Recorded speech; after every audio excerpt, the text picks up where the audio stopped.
इस संयुक्त प्रशिक्षण कार्यक्रम में उपस्थित डीआरएम श्री रजनीश अग्रवाल साहब, पीसीएससी एनसीआर श्री प्रतीक गुप्ता साहब, सीनियर बीएससी श्री विजय पंडित साहब, एसआरपी प्रयागराज श्री प्रशांत वर्मा साहब, सीनियर डीसीएम श्री हरिमोहन साहब और इस प्रांगण में उपस्थित मेरे साथियों, मैं सबसे पहले मेरे ओर से और उत्तर प्रदेश पुलिस की ओर से आप सबको शुभकामनाएं देता हूं। यहाँ पर अपना जीआरपी और आपके मेरे साथी, टेक्निकली आप लोगों को किस प्रकार कार्य करना है ये सीनियर डीसी साहब आपको बता चुके हैं। मेरी आपसे अपेक्षा है कि भीड़ को नियंत्रण में रखना और नियंत्रित तरीके से ट्रेन में चढ़ाना, ये हमारा परम दायित्व रहेगा। किसी प्रकार की कोई जान हानि नहीं होनी चाहिए, किसी प्रकार का कोई चोटिल नहीं होना चाहिए। अगर आपको इस काम करने में आपका कोई सुझाव हो, आप निश्चित तौर पर अपने कमांडेंट साहब को बताइए ताकि वो हम तक पहुंचाएंगे।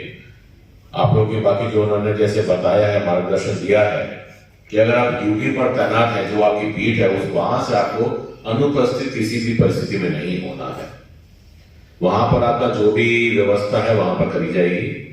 आप लोग की यहाँ पर हम लोगों ने अच्छी व्यवस्था रखी है और आगे जिस प्रकार से भी हमारे आप लोगों की जरूरत आएगी उस प्रकार व्यवस्था करा दी जाएगी।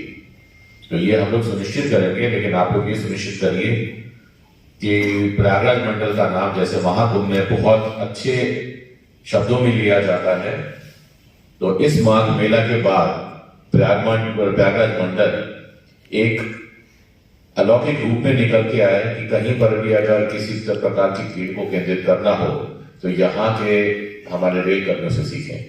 तो मैं आप लोगों को शुभकामनाएं देता हूँ और अपेक्षा करता हूँ कि हम लोग बहुत अच्छे से माघ मेला का आयोजन संपूर्ण कराएंगे और प्रयागराज मंडल का नाम रोशन करेंगे। धन्यवाद। जय हिंद। हम रोड पे सेग्रीगेशन करते हैं।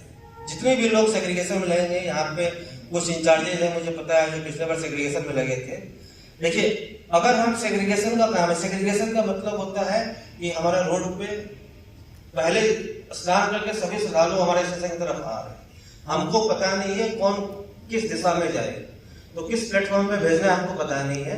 तो जैसे यहाँ पे लिडर रोड, झुकी में सीओडी रोड, नैनी में जेल रोड, ऐसे हम लोग बना कर रखे हुए हैं कि इसी पे सेग्रीगेशन करते हैं और उनको दिशा। रिजर्व में समस्या क्या होती है, ये कोहरा का टाइम चल रहा है, ट्रेन बहुत लेट और बहुत अनियंत्रित ढंग से, मतलब टाइमिंग उनका फिक्स नहीं है। कोई 6 घंटा लेट आ रही है, कोई 3 घंटा लेट आ रही है, कोई 4 घंटा लेट आ रही है। लेकिन जो यहाँ पे स्नान करने आया है उसका मानते हैं रात को राजधानी वो भी आ गया है और जिसका दिन में है वो भी आ गया है। बहुत सारे लोग रहते हैं। शाम के टाइम में हमारा बंच रहता है, जब एक संग ट्रेन क्रॉस करना होता है राजधानी तक 12 बजे तक, उस समय वो इंक्लोजर पूरा भर जाता है। और जब भर जाता है तो लोगों को लगता है, वो देखते रहते हैं अपने वेयर इज माय ट्रेन पे कि अभी ट्रेन मेरी पहुंचने वाली है, शिवदारगंज पहुंच गई है, अभी यहाँ पहुंच गई, तो आपसे उचित करते हैं कि हमको जाने देने के लिए।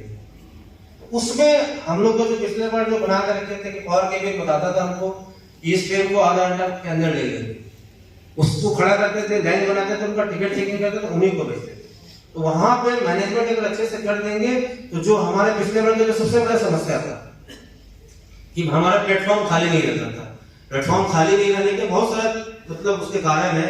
सबसे प्रमुख कारण है कि हमको लगता है कि हम लोगों को ट्रेन में बैठा देंगे, लेकिन जो श्रद्धालु आते हैं वो अपना प्री मेकअप से आते हैं कि हमको गया जाना है तो हमको इस ट्रेन से जाना है, हमको दिल्ली जाना है या इटावा जाना है तो हमको इस ट्रेन से जाना है। तो आप उनको बहुत प्रेशराइज करते हैं, जबरदस्ती उठाकर उठाते हैं तब बैठते हैं, नहीं तो उनका बहुत रेजिस्टेंस होता है कि स्पेशल ट्रेन में चलना, क्योंकि सभी को पता रहता है कि हम लोग मुगलसराय या कानपुर ले जाके छोड़ते हैं, तो उनका रेजिस्टेंस बहुत होता है। तो जो क्लियर करने का, जो प्लेटफॉर्म क्लियर करने का जो हम लोग को पिछले बार, वो दिक्कत इस बार भी रहेगी, लेकिन हम लोग को कोशिश करना है कि हम अपना सेग्रीगेशन और रिजर्व इंक्लोजर ये बहुत अच्छे से चला लेंगे। तो ये